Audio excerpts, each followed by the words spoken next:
नमस्कार, मैं शिवराम चौधरी स्वामी केशवानंद शिक्षण संस्थान की ऑनलाइन क्लासेज में आप सभी का स्वागत करता हूं। देखिए, आज हम कक्षा 7 इतिहास पुस्तक के 5वें अध्याय का अध्ययन कर रहे हैं। उसमें कुछ अध्ययन हमने किया था, उसी को आज हम आगे बढ़ाते हुए अध्ययन करते हैं। देखिए, अगला जो बिंदु हमने देखा था क्षेत्र व साम्राज्य, तो इसको आज हम पढ़ेंगे, इसका अध्ययन करेंगे। 8वीं व 18वीं शताब्दियों के बीच जब निर्माण संबंधी गतिविधियों में बढ़ोतरी हुई, यानी निर्माण कार्य एक तरह से बढ़ गए, तो विभिन्न क्षेत्रों के बीच विचारों का भी पर्याप्त आदान प्रदान हुआ। यानी एक तरह से विचार जो थे, एक तरह से भावनाएं थी, उनका भी आदान प्रदान हुआ। एक क्षेत्र की परंपराएं, रीति रिवाज थे, दूसरे क्षेत्र द्वारा अपनाई गई। उदाहरण के लिए विजयनगर में राजाओं की गजशालाओं पर बीजापुर और गोलकुंडा जैसी आसपास की सल्तनतों की वास्तुकला शैली का बहुत प्रभाव पड़ा। यानी जब धीरे धीरे विचारों का आदान प्रदान हुआ, परंपराओं का, रीति रिवाजों का आदान प्रदान हुआ, तो उसके उदाहरण हमको बहुत देखने को मिले। एक उदाहरण यहाँ पर दिया गया, देखिए। उदाहरण के लिए विजयनगर में राजाओं की गजशालाओं पर, यानी गज ये होता है हाथी, हाथियों को जो रखने की जो जगह होती थी, है ना, पर बीजापुर और गोलकुंडा जैसी आसपास की सल्तनतों की, यानी वहाँ पर जिस प्रकार से, है ना, वास्तुकला का निर्माण था, वो वास्तुकलात्मक शैली का बहुत प्रभाव पड़ा। यानी उस शैली का वहाँ पर बहुत प्रभाव पड़ा, दिखाई देता है। अध्याय 6 में देखें, अगला जो अध्याय आएगा उसमें हम देखेंगे। देखिए, मथुरा के निकट स्थित वृंदावन में बने मंदिरों की वास्तुकलात्मक शैली फतेहपुर सीकरी के मुगल महलों से मिलती जुलती थी। यानी मथुरा के निकट स्थान है वृंदावन, उसमें जो मंदिर बनाए गए हैं, वहाँ की जो वास्तुकला है, वास्तुकला की जो शैली है, वो कैसी है? देखिए, फतेहपुर सीकरी के मुगल महलों से, यानी फतेहपुर सीकरी में जिस वास्तुकला का उपयोग किया गया है, उसी वास्तुकला का वृंदावन के जो मंदिर हैं, उनमें हमको वास्तुकला का एक तरह से देखने को परिचय मिलता है। ठीक है, मिलती जुलती वास्तुकला है। विशाल साम्राज्यों के निर्माण ने विभिन्न क्षेत्रों को उनके शासन के अधीन ला दिया। इसके कलात्मक रूपों व वास्तुकलात्मक शैलियों के पर संसेचन में मदद मिली। मुगल शासक अपने भवनों के निर्माण में क्षेत्रीय वास्तुकलात्मक शैली अपनाने में विशेष रूप से दक्ष थे।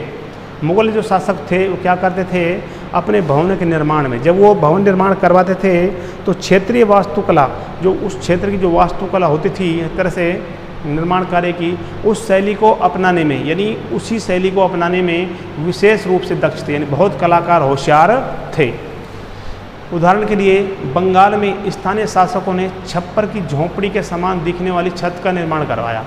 यानी जो छप्पर पर जो अपन झोंपड़ी बांधते हैं एक तरह से कच्चे घरों पर, उसके समान जो छत दिखाई देती है, उसका निर्माण करवाया। ठीक है, मुगलों को यह बंगला गुंबद इतना पसंद आया था कि उन्होंने अपनी वास्तुकला में इसका प्रयोग, इसको क्या बोला गया है? बंगला गुंबद, इस वास्तुकला में इसका प्रयोग किया। अन्य क्षेत्रों का प्रभाव भी स्पष्ट था। अकबर की राजधानी फतेहपुर सीकरी की कई इमारतों पर गुजरात व मालवा की वास्तुकलात्मक शैलियों का प्रभाव दिखाई देता है। यानी एक तरह से शैलियों में सामंजस्य हमको यहाँ पर दिखाई दे रहा है। ठीक है, देखते हैं उधर थोड़ा। वृंदावन में गोविंद देव मंदिर का अंदरूनी भाग, ये देखिए मंदिर का अंदरूनी भाग, यानी अंदर का जो भाग है वो दिखाया गया है। 1590 में इस मंदिर का निर्माण लाल जो बलुआ पत्थर होता है उससे हुआ था। प्रतिच्छेदी मेहराबों पर ध्यान दें। ये जो मेहराब बनाए गए हैं, देखिए ये और ये, है ना, ये है ना, इन ध्यान दें, जिनसे इसकी ऊंची भीतरी छत का निर्माण किया गया है। जो भीतर की जो छत है उसका निर्माण किया गया है ना। वास्तुकला की यह शैली उत्तर पूर्वी ईरान, खुरासन से आई और फतेहपुर सीकरी में इसका प्रयोग किया गया, है ना। यानी ये जो एक तरह से वास्तुकला है, ये कहाँ से आई? खुरासन, जिसको उत्तर पूर्वी ईरान कहा जाता है, वहाँ से आई, और फतेहपुर सीकरी में इसका उपयोग किया गया। और वही कहाँ पर अपनाया गया? वृंदावन के मंदिरों में। ठीक है, आगे देखते हैं। 18वीं सदी से मुगल शासकों की सत्ता के धूमिल हो जाने के बाद भी, यानी जब मुगल सत्ता की तरह से पतन की ओर अग्रसर हो गई, उसके बाद भी उनके आश्रय में विकसित वास्तुकलात्मक शैली निरंतर प्रयोग में रही।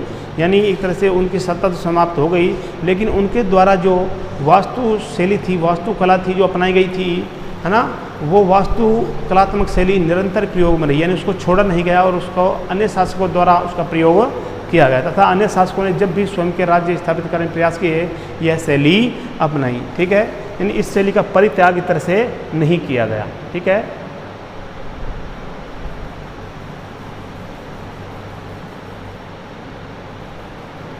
चित्र देखिए नंबर 17। फतेहपुर सीकरी के जोधा भाई महल में छत के विस्तार को संभालते अलंकृत स्तंभ यानी खंबे तथा टेक, यह गुजरात क्षेत्र की वास्तुकलात्मक परंपराओं से प्रभावित है। ये देखिए जिनको हम खम्मे वगैरह बोलते हैं, ये देखो ये दिखाए गए हैं कलात्मक, है ना, जिनकी कलाकारी की गई है और ये छत को डांटने के लिए बनाए गए हैं, जिनको पिलर कहा जाता है ना। आगे देखिए आसमान छूते चर्च, यानी बहुत से चर्चों का निर्माण भी मस्जिदों की तरह बहुत ऊंचाई पर किया गया। 12वीं शताब्दी में फ्रांस में आरंभिक भवनों की तुलना में अधिक ऊंचे व हल्के चर्चों के निर्माण के प्रयास शुरू किए गए। कब किए गए?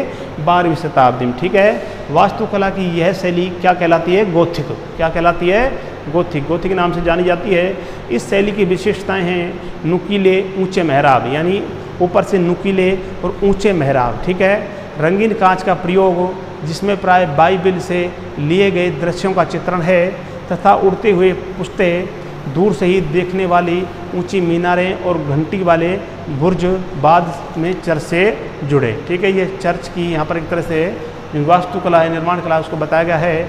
इस वास्तुकलात्मक शैली के उत्कृष्ट ज्ञात उदाहरणों में से एक पेरिस का नाइट्रेडम चर्च है। 12वीं और 13वीं शताब्दी के कई दशकों में इसका निर्माण हुआ। ये जो आपको दिखाया गया ये कहाँ का है? एक तरह से पेरिस का नाइट्रेडम चर्च। ठीक है, तो अपना ये अध्याय एक तरह से संपूर्ण हुआ, है ना, और अगले अध्याय में आपसे फिर मुलाकात होगी। तब तक के लिए नमस्कार, धन्यवाद।